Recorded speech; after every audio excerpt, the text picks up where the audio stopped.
This episode is brought to you by Platinum Black. So, what is Platinum Black? Who are they? What do they do?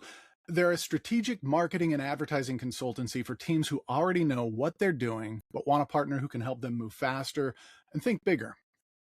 I'm obviously a fan. I got this not because they're a sponsor.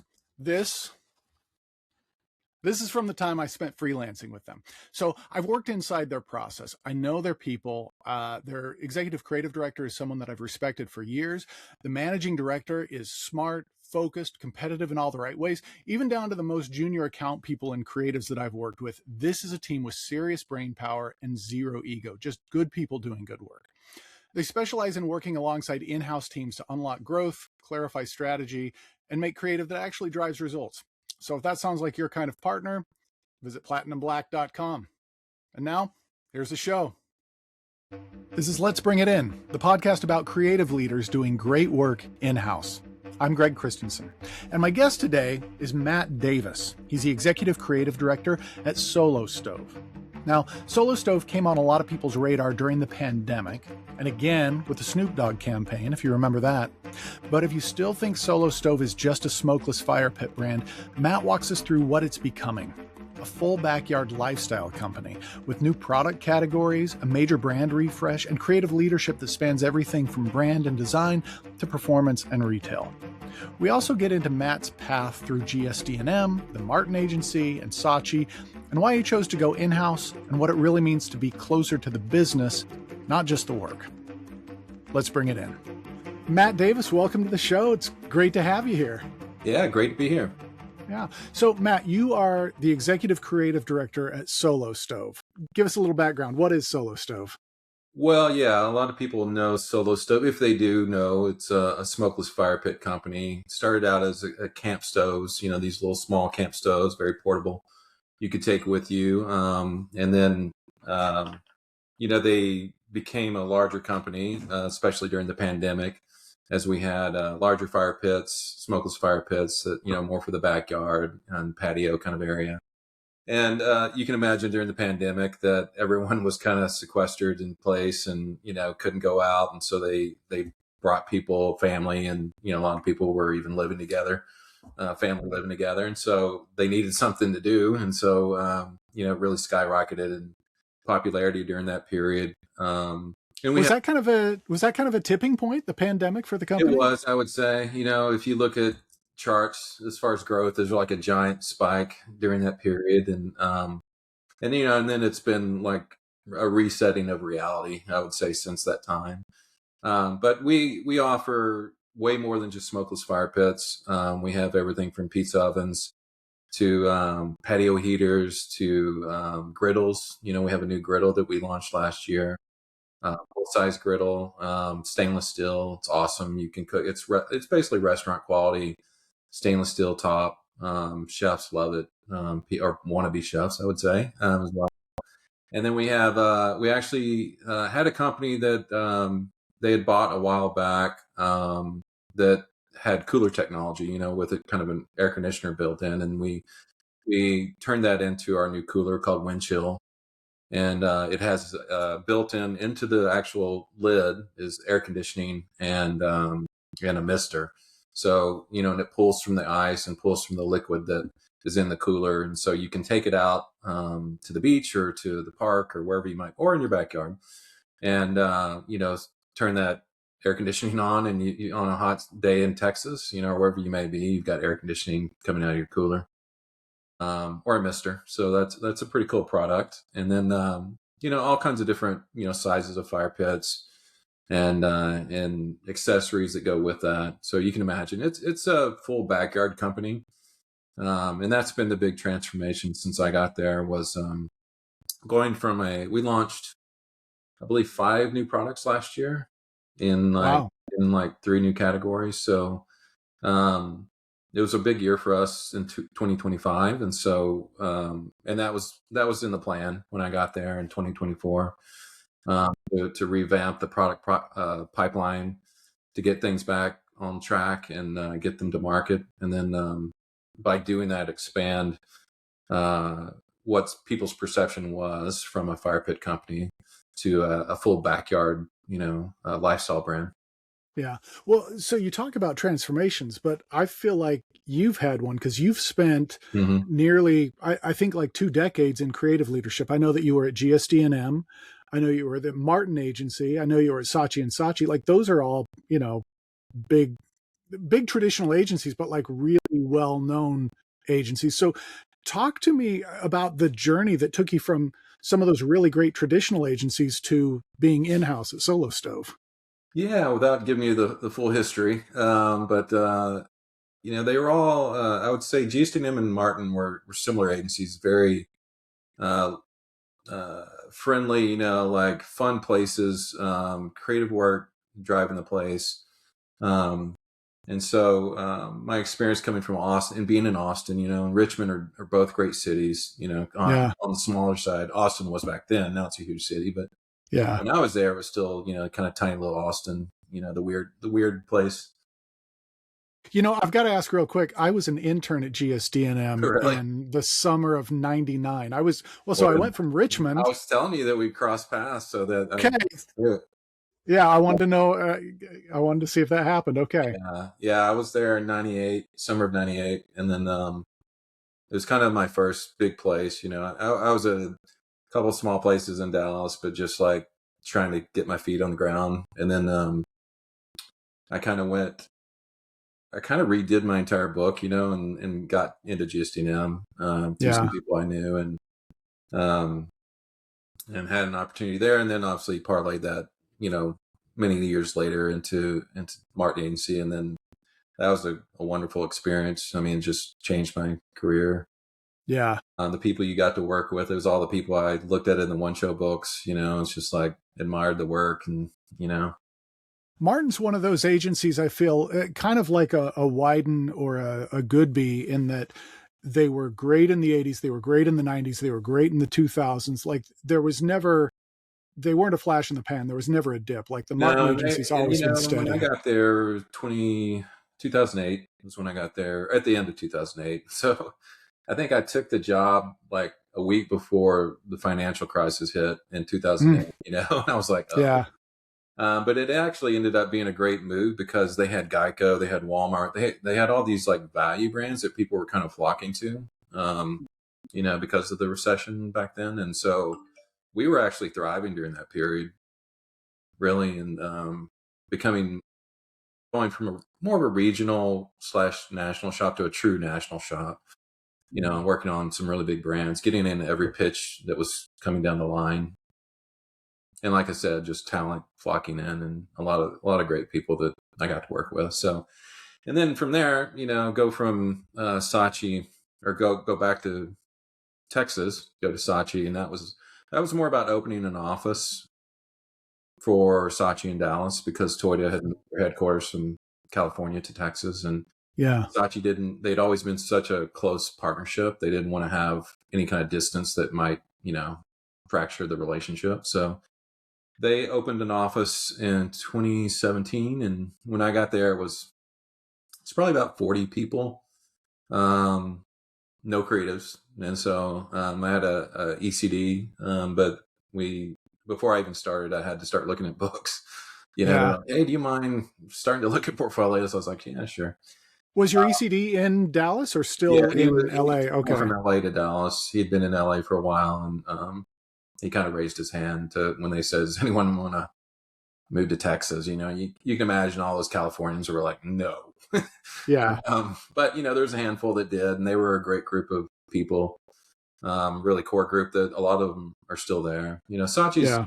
GCNM Martin Saatchi is a place that a lot of people don't leave. Or a lot of people stick around because it's a good. They're all really solid places. And so, but that was about opening that office and kind of establishing. And I wanted to get back to automotive, having worked on BMW at GSD&M. I liked it, and Toyota's one of the handful of automotive brands that just have big budgets and Yeah. do big work, and have their hands in a lot of different areas, motorsports and sports cars, trucks, and you can imagine Olympics, all the things that they do, NFL. So there's even though it was one brand for most of my time there, you're working on, it felt like multiple clients. Yeah. So.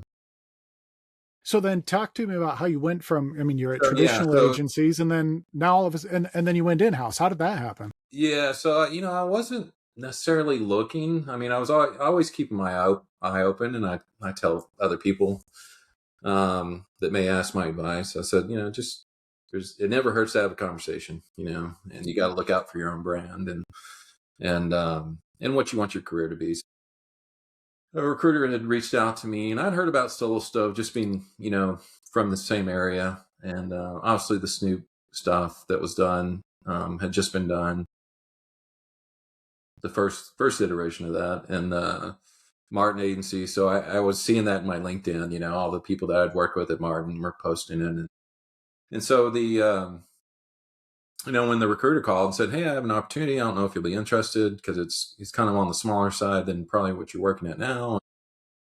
And I said, "Actually, I am. I've been looking at that brand, and I love kind of the outdoor aesthetic and lifestyle.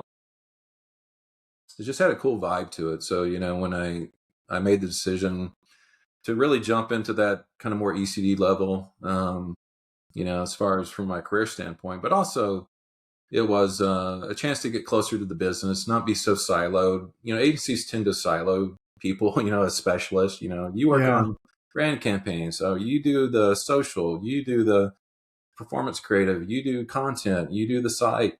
Well, Solo Stuff gave me the opportunity to do all that. And Yeah. so I'm touching all of it.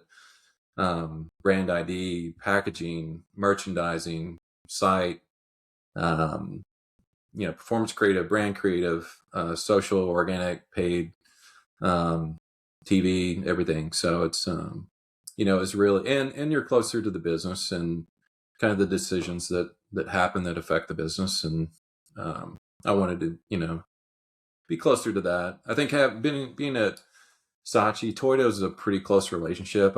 I would tell people it's pretty close to, they'll probably hate for me to say this, in-house, because they're not in-house. They're definitely, Yeah. independent, but the relationship is more like that, because you would a lot of times be at their headquarters.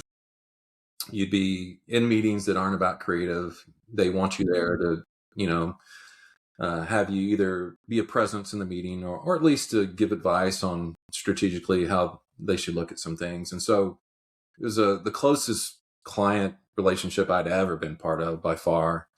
And it was a true partnership. I mean, it was they're just a great client. So, Yeah. you got a taste of that, and it's like, I kind of dig this. It's kind of cool to be closer to this, and some creatives may not want that, and they just want to do the creative. But I kind of enjoyed that part of it all. So A lot of the creative directors that I talk to who are in-house, that's one of the things that they point out is that it becomes more, it's still the creative. You're still trying to do great creative work, but it just becomes a little bigger. Were there any other experiences in your early agency years that prepared you for going in-house that in retrospect, you're like, oh, I can see how that transfers to yeah, what no, I'm that's doing a great now? question. I mean, part of it is just working on big brands. I've had the opportunity to work on just about everything you could imagine, and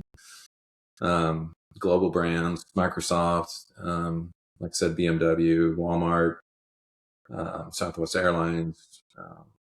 Man, I'm not going to sit here and list them all. We'd be here all day. But financial client Charles Schwab, PGA Tour, NFL. So you go through, when people used to say, "Well, I guess you're more of a retail guy," like I worked on Walmart for like a few years, and then Yeah. like other people would say, "Well, I know you have a big financial," and I was like, "Well, I just worked on Charles Schwab for a bit." But I think, to answer your question, going back, it was that working on the bigger brands and seeing how they operate on kind of an enterprise scale and global scale. And then probably at Martin, it was at one point we won Microsoft along with McCann, so they were sister agencies, and we pitched together as part of the McCann network and won Microsoft, and that included the cloud business, which is what we got. Which in reality, the cloud business for Microsoft drove like 70% of the revenue, because it was such a big business that they sell to other businesses. So it's more B2B, but we treated it more like consumer advertising. And then we would obviously work on phones and tablets and computers and laptops and all that kind of stuff as well. But my group that I was in charge of, that I had to hire for and build from scratch as part of this bespoke agency unit that they had created called M United. Martin McCann, M United and Microsoft. We just happen to have all M names. But I had to build that out kind of as an agency within the agency at Martin, and McCann. And so I was spending a lot of time in New York. And so you got a lot of that kind of building something, and how do I build it? How does it operate? Who do I hire? What's the right kind of structure of that? So that was, I would say, a big learning experience where I got a taste of that. And you're working closely with operations and another agency, obviously setting up, global connections with Germany and UK for what they needed to do kind of on a global scale as far as kind of centers of creative across the pond. But that was the big one that gave me a taste. I really want to ask you about, how you hire and what you look for Mm-hmm. and what you develop. Before we jump into that, though, I'm curious. I mean, you're talking about all of these great brands that you've worked on, BMW, Microsoft. I mean, one of the draws I think of not just traditional agencies, but even just this industry in general is you go to the right places, you end up working on a lot of really cool, Mm-hmm. diverse brands If you and stay even there long enough, creative. yeah. Yeah. So was there any trepidation on your part where you're like, I'm going to Solo Stove and I'm just going to do Solo Stove. I'm not going to do new business pitches. I'm not going to. It's a great question. I mean, I've been at places where new business pitches or the vibe is you can't beat it, when you win, especially. And Yeah. there's a certain like what if possibilities. You really are starting with a blank piece of paper a little bit, of what we could do for this brand. But man, when you're in that machine and you're on a lot of pitches, it can really drain you. Because it's just like the churn. So I won't say I missed that part of it that much. But like I said, it was always that love hate thing. Yeah. You love to win, you love to kind of the camaraderie of the team and all that. But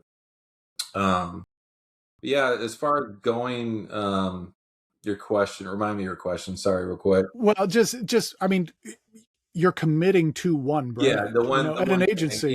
Yeah, exactly. The commitment to, kind of more one brand that has a lot of different products they sell, in the outdoor space, was more, I would say, driven from the fact that I tended to work on one brand, a lot of places. Like BMW was so big that that's all I worked on for 3 years. And Walmart was so big that, I kind of worked on that for a while, or Toyota, same way. So yeah, when I looked at it, I said, well, is the brand have enough to offer? So it's not just the same note, same campaign, same product you're selling over and over. And Toyota was that way as well. It's very different to sell motorsports to sell a truck versus to sell a Camry, or to Yeah. work on the Olympics and sell kind of more of a brand message. Um, so that I didn't look at it so much as like, man, I'm only going to work on one client and that's going to get old. And because you're just solving so many problems, Yeah. and the fact that I knew we are going to be launching new products that took us into new categories, cooking and cooling and so forth. So Yeah. it felt like the opportunity and the right time to jump on the train to kind of bring that to life. And we're also going through a full brand ID revamp and fonts, logo, look and feel, photography. So it was a chance to.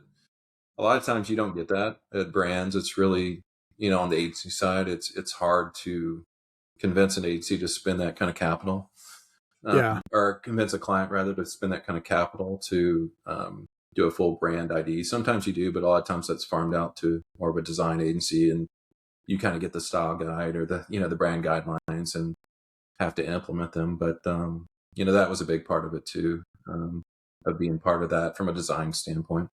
Yeah. Well, so you have a lot of different, as the executive creative director at Solo Stove, it seems like you mentioned, I mean, you're over brand awareness, you're over performance marketing, you're over retail merchandising. And I mean, it's not just in North America, right? Like you're over, Yeah, like, we have UK, Germany, I mean the whole EU, and okay. then not in Asia yet, but Australia as well. So Yeah. Canada. So yeah, So quite a that's, few markets. I mean, that's a massive surface area. So, like, as the executive creative director, how do you protect like, whatever core creative idea that you have so it doesn't get diluted across that many touch points? Because it's not just the countries, it's Hmm. anything from design to brand messaging to maybe sports partnerships. How do you keep that consistent? A lot of hours and, keeping an eye, head on a swivel, I would call it. But, no, as far as from an idea standpoint, you make sure you have a strong brand positioning. The foundation has to be there. You understand like what you are, what you're not as a brand. Um, we have a social playbook that we've created. We have, obviously our brand guidelines, that keep things in check. So you can kind of see when, if let's say we hire a freelance designer over in the UK and they start to do something, you're like, wait a minute, Yeah. you're applying your own design style to something that we've already established. So you bring it back into check. But I had that a lot of brands I've worked on. There's always that little the guardrails you had to set up. But I think the biggest thing is knowing what your brand is from a positioning standpoint and staying true to that. And then having an eye, if it is a larger campaign, let's say for a seasonal or a year long thing that you're trying to play off of. In this case, like we're really building into the backyard and that backyard state of mind right now. And so that's the fact that we're going from a fire pit company to a backyard lifestyle company is a big shift, Yeah. as far as perception goes. So we know what we're trying to achieve, and that's important, and everyone understands that. Everyone, we're all been in the meetings, we all have heard the same thing, and if someone forgets, they get reminded. But um, simplify. It's really about trying to simplify process between U.S. and international markets, and then like I said, just staying true to the main positioning, the main foundation we've all agreed upon. Yeah. Now, Solo Stove came on my radar, I think the first time with the Snoop Dogg Yeah, campaign. Were you most part most of that? people did. Yeah, Yeah. yeah. Uh, d Tell me a little bit about that campaign, and then I'm curious, like, did did that translate to different markets, or was that mostly in the US? I'd love to hear the story behind That's a that. good question. I think it was mostly a U.S. thing. We I came after it had been done, so I knew of kind of the rise and then the aftermath of it. If you remember in kind of the LinkedIn world, and then it kind of went outside of that into some of the bigger press of like brand versus performance. It became a touch point, kind of almost a third rail of like what should brands be doing? More brand awareness, more performance, and all those kind of things. And do celebrities work? And there's all these conversations. The We knew that it, from what we've seen, that it really, the awareness was like through the roof. I mean, it broke the internet when it happened, Yeah. and it really, to your point, put Soul Stove on the map. And it, the stunt, you can say it was a stunt, but it was about the brand, what the brand is at its core of smokeless fire pits, and it was a great simple way to make people aware of that. And but we're a bigger brand than just doing that awareness. You got to think about, okay, how does that translate to sales and consideration and intent and all those things and conversion. And I think that at the time it was so much was put into the actual stunt, that the other side of it wasn't quite as far as a fully worked out campaign, so that was so it did a certain job, which I think was the job, which is awareness, right? And Yeah. before you going into kind of that holiday time, to make people aware of Solar Stove as a something they should consider. And like I said, the timing was still ripe for when people were thinking, kind of more about the home and what they can make of their home and their backyard, and wanting to spend more time at home. So it definitely struck a nerve when it happened. Obviously, Snoop is, Snoop, and Yeah. he has his own thing, and it played into a cultural thing that I think almost everyone on planet Earth knew about him. So, and That's why so many of us are watching the Olympics right now. We just want to see Snoop and Martha talk, yeah, yeah, between exactly, and events. and we continued with them when I got there. They were the next iteration was underway, but I jumped right on that train, and as soon as my first week, I was already looking at cuts and giving my feedback and shaping that along with the marketing agency who had Yeah. created that. So it was interesting. It's I never got to meet Snoop, but obviously he was on a lot of calls talking about what Snoop wanted or whatever it might be. So Yeah.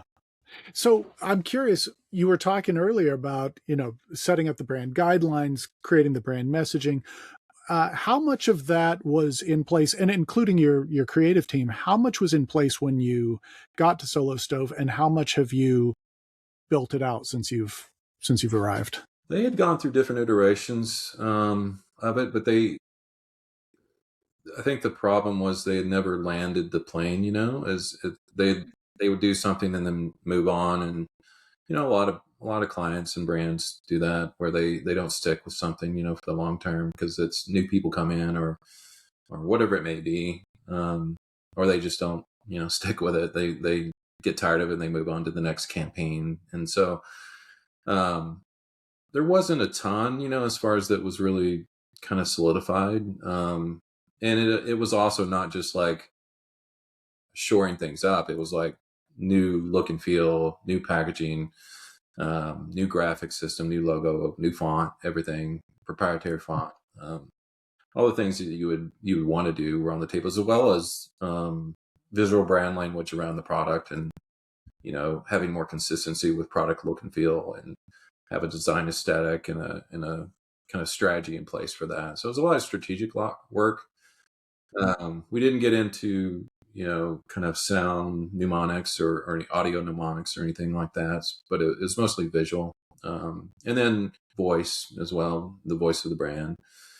So that was a year long heavy lift, and we're still uh, implementing it across different channels, and there's never going to be a light switch moment. A lot of brands are like that, where especially when you have a lot of inventory out in the world, you can't just like pull it all off the shelves and at retailers or wherever it may be, and or brands that have put up signage and or other retailers that put up signage and just replace it overnight. So it takes time, but it's definitely rolling out, and I'm really happy with how it turned out. It definitely feels like a more modern Yeah. brand. That's we don't like to necessarily compare ourselves to those brands that are in our same category. We look at other brands like Dyson and Apple and those, and say, not that we're competing with those, but just take inspiration from where they live in the world. So we say, can we eventually fit in kind of that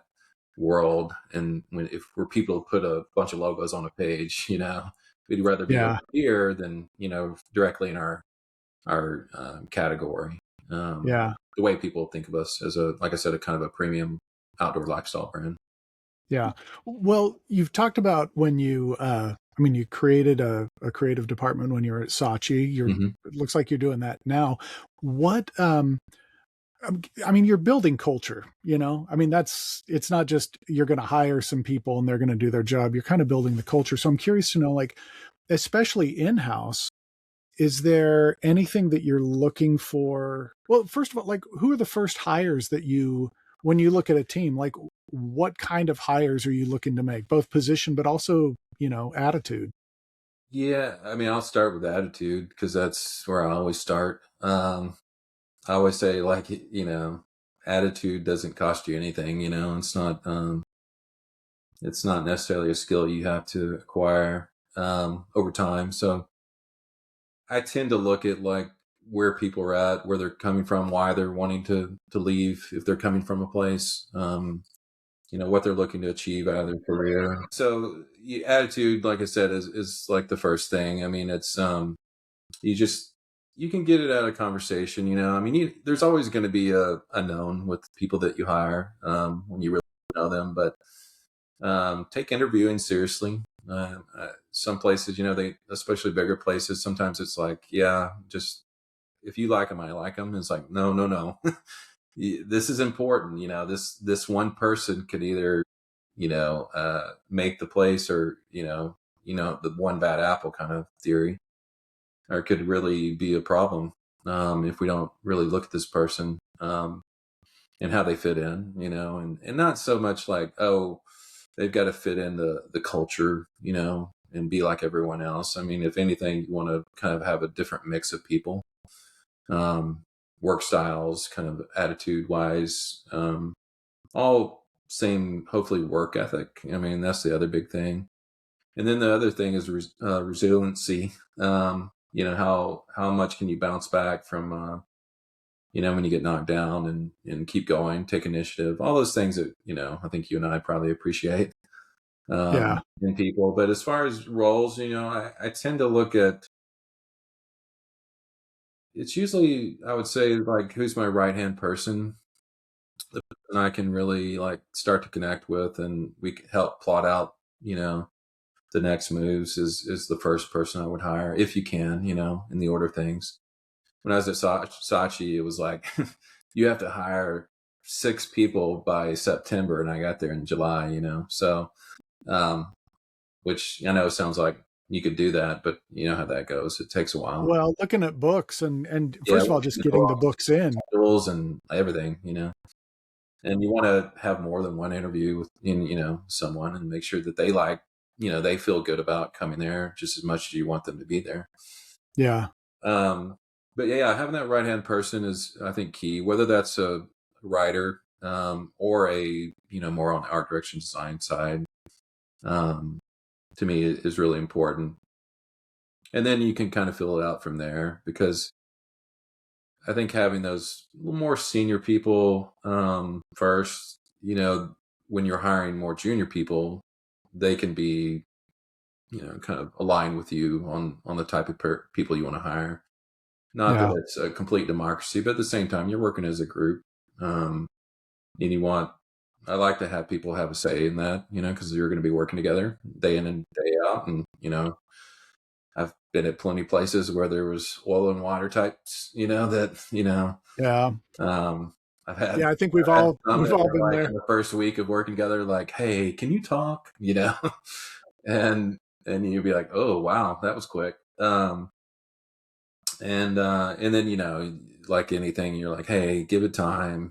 Different personalities, different working styles, but you guys complement each other, and you'll realize that, and that usually works out that way. So, that's usually how I approach it. Yeah. Whether it's hiring, in the cases I've been in, where it was kind of, as Saatchi, no one, and you had to like think about how you wanted to like build, with the different people that you needed. Versus, I would say Solo Stove was hiring some key people, a couple key people right when I got there, and then also working with people that had been there a while. And there's always that kind of, how do you do that, and new with old, and there's probably some trepidation there for people that have been there for a while, and what's this going to look like, and how am I going to manage things versus the way it used to be, and all that. But I don't look at, I just look at it as like, if you're good, you're good. If you got a Yeah. great attitude, then that's all I care about. And Yeah. if you can, do the work, do it at a high level, then I don't care when you got here. Um, Yeah. I so think I was going to say, I think I saw this might be on your LinkedIn page, but you had said what gets you going in the morning is running towards the fire. yeah. Uh, like, how do you, first of all, well, what does that mean? And then do you look for that quality when you're hiring people? I do.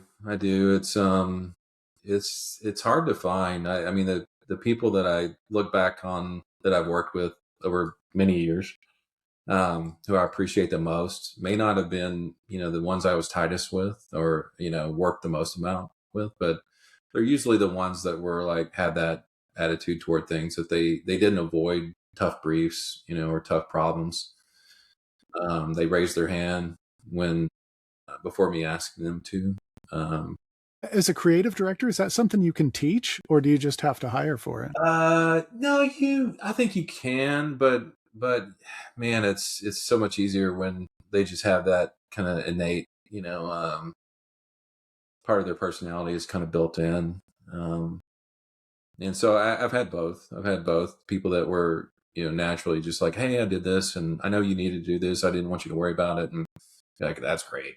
Or hey, we have this project and it's due on Tuesday, and I know it's a Friday, and people say, yeah, I'll take it on. But I looked at it usually, to be honest, I never felt like I didn't come out of, Creative Circus or VCU or any of those places. I was always felt like I was kind of behind the eight ball a little bit as far as, so I kind of formed, the way I approached my work of like outwork the next person. If you're a pitch, outwork them.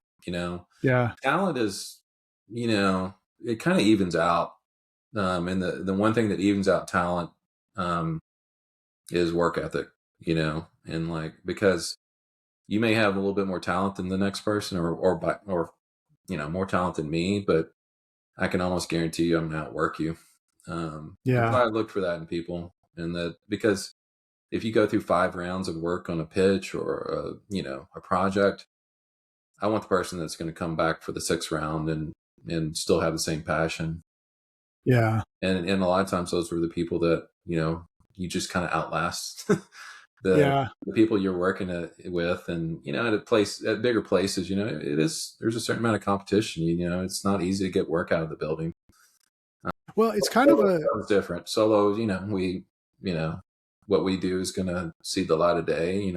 Obviously, without, you're not competing against a bunch of teams. Now we have external agencies and a lot of external partners that we work with, but we're not in competition with them. We're just kind of working hand in hand and supporting each other. More as I would say a mixed kind of approach to the work, yeah. versus like, oh, this agency has this project, well, we're going to work on that too, and whoever has the best idea wins. That's not how we approach it. I'm always curious about what you would think about what advice you would give to leaders who might be going in-house, because more and more are doing it. But you've done it. What would be your advice?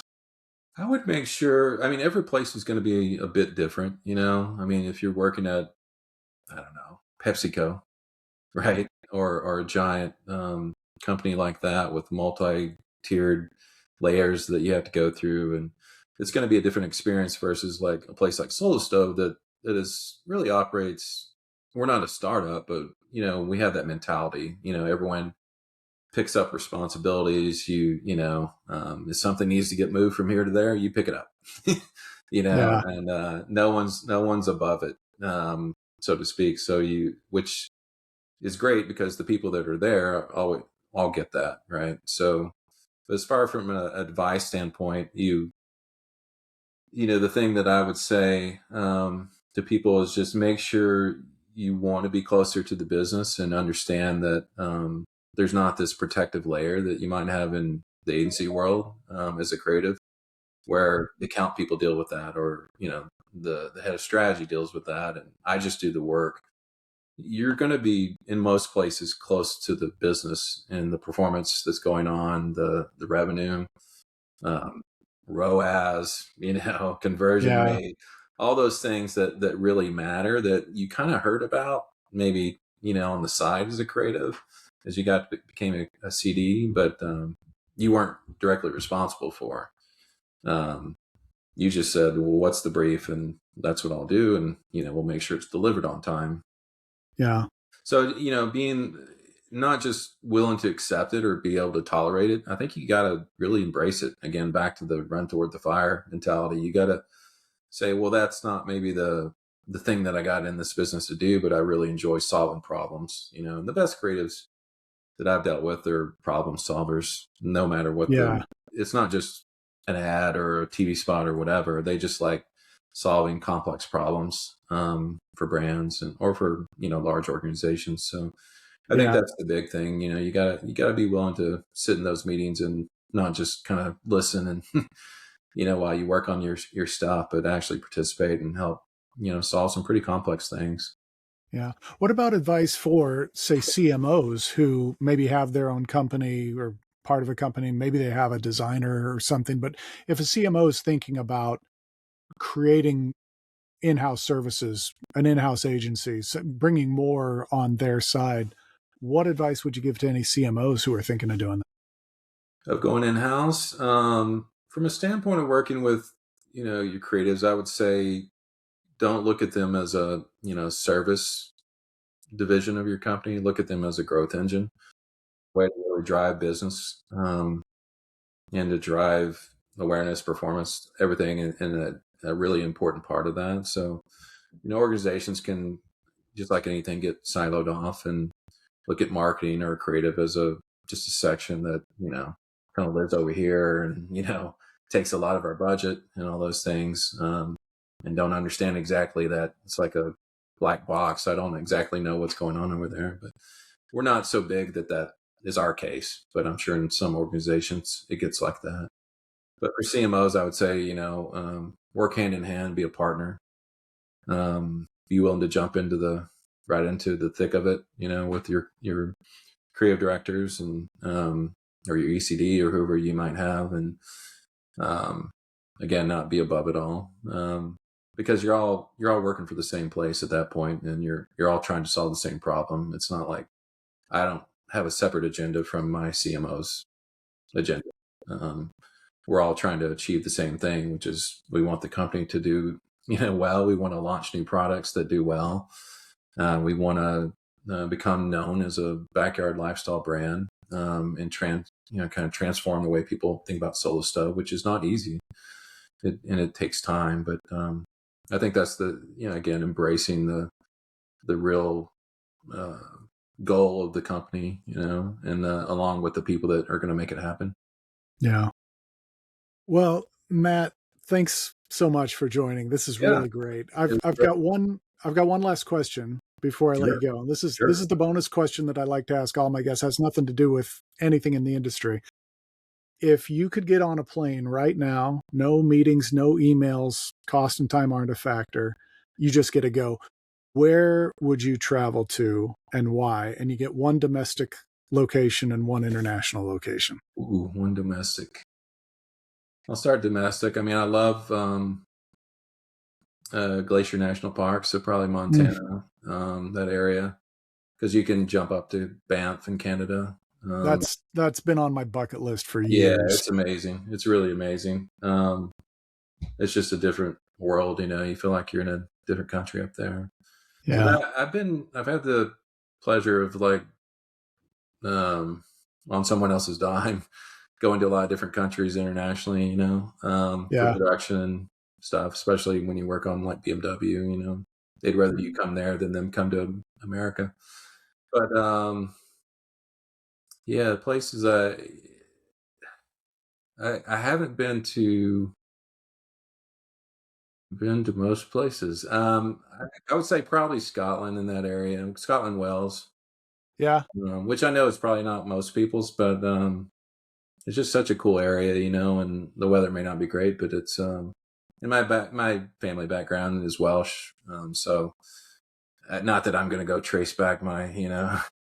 ancestry there, but it would be cool to visit just to see what it's about. Yeah. Well, I got to ask, like, what, do you have a production, like a production abroad that really stands out to you? Oh man, we could talk for another hour. Yeah, I mean, one was Australia, New Zealand, and that was just for seeing that world, and just amazing trip. Was that BMW? No, it was actually it was like Martin on TIAA, believe it or not.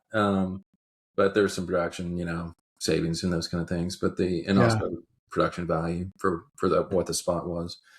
The probably most memorable was actually in Romania, and that was for, believe it or not, the PGA Tour.